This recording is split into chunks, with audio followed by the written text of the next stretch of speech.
Hello everyone, this is me Umair Ali and you are watching my YouTube channel Justice Law Academy. Dear student, आज हम बड़ा interesting topic करने वाले हैं जो कि लॉ के ऊपर है कि व्हाट इज लॉ। तो चलो शुरू करते हैं आज का topic. And today's topic we will discuss three things that is maybe ये इसका पार्ट 2 भी आ जाए इस वीडियो का, क्योंकि लेंथी अगर हो गया तो फिर पार्ट 2 में हम काइंड्स करेंगे। तो हमारे पास आज का जो टॉपिक होने वाला है वो mainly we will focused on what is law, fact about law and kinds of law. We will try to cover kinds of law in part 2। तो आज सिर्फ हम करते हैं कि व्हाट इज लॉ। तो अगर हम फैक्ट अबाउट लॉ के हवाले से मैं अगर आपको बताऊं तो एक फैक्ट अबाउट लॉ के हवाले से ये है कि there is no universal definition of law. Now why there is no universal definition of various reason there is no universal definition of law. First reason is that जब भी एक jurist आता है और वो लॉ को डिफाइन करता है तो वो लॉ को फ्रॉम डिफरेंट एंगल्स डिफाइन करता है। अब फॉर एग्जांपल एक जूरिस्ट आता है वो लॉ को डिफाइन करता है फ्रॉम इट्स सोर्स, तो दूसरा जूरिस्ट आता है वो लॉ को डिफाइन करता है फ्रॉम इट्स नेचर, तो तीसरा जूरिस्ट आता है तो वो लॉ को डिफाइन करता है फ्रॉम इट्स पर्पस।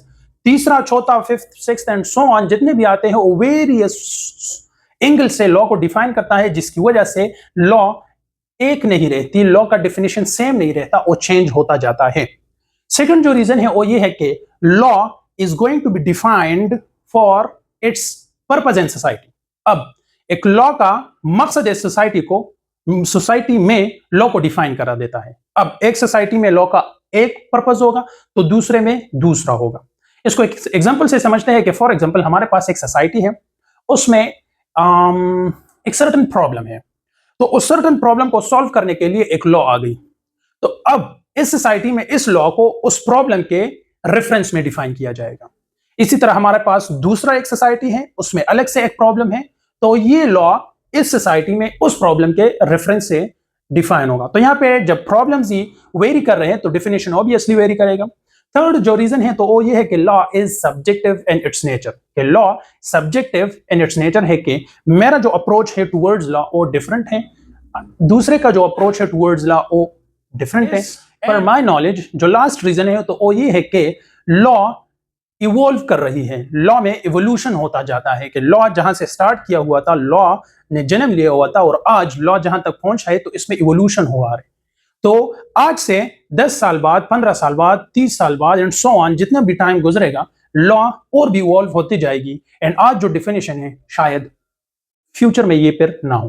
तो चलो शुरू करते हैं अपने डेफिनेशन सेक्शन से जिस पे हमारा आज का फोकस है। तो पहले हम एनसाइक्लोपीडिया को देखते हैं कि ओ लॉ के हवाले से क्या कहता है। According to encyclopaedia, law is a set of rules and standards for society. अब ये रूल्स और स्टैंडर्ड्स फॉर अ सोसाइटी है। अब इसका काम क्या है?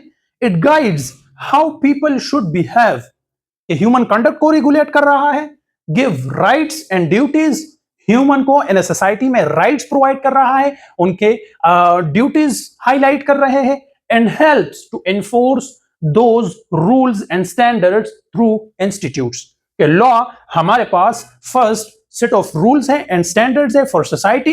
अब इन रूल्स और स्टैंडर्ड्स का काम क्या है कि ये बताए how people should behave, give rights and duties, और लॉ के with the help of law हम इस राइट्स को, ड्यूटीज को एनफोर्स कर सकते हैं थ्रू इंस्टीट्यूट्स जो कि हमारे पास कोर्ट्स हैं।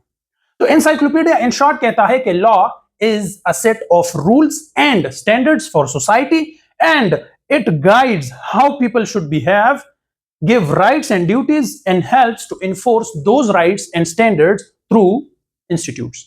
हमारे पास सर जॉन सॉलमन कहते हैं कि law is a group of rules, कि लॉ मजमुआ है उन रूल्स का that are officially accepted, कि जो accepted by and used by the state to deliver justice। कि हमारे पास जब state एक group of rules को accept करता है and then after the acceptance of such rules they use those rules to enforce this and deliver justice।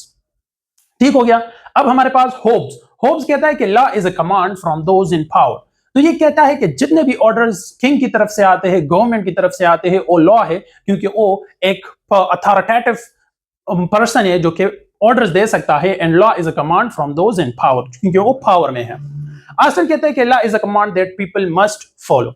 Aston कहता है कि लॉ कमांड है जो कि हर एक बंदा ओबे करेगा। अकॉर्डिंग टू ब्लैकस्टोन डिक्शनरी, तो वो कहता है कि लॉ इज एनी रूल, कि लॉ कोई भी रूल हो सकता है दैट गाइड्स ह्यूमन एक्शन, जो कोई भी और रूल हो सकता है जो कि ह्यूमन एक्शन को गाइड करता है, वेदर इट इज लॉजिकल और नॉट।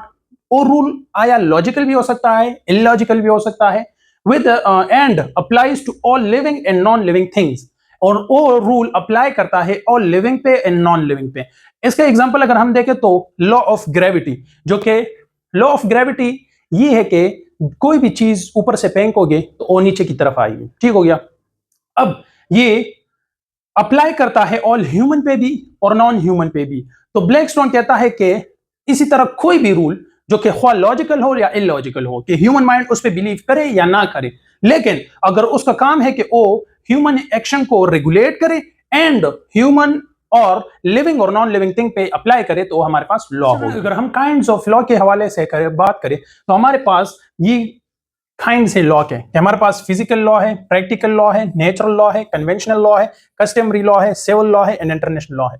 पार्ट 2 में हम ऐसा करेंगे कि हम physical law, practical law, natural law, conventional law, customary law, civil law and international law को इन डिटेल, हमारे पास काइंड्स ऑफ लॉ, अब इनको फर्दर डिटेल में हम करेंगे नेक्स्ट लेक्चर में।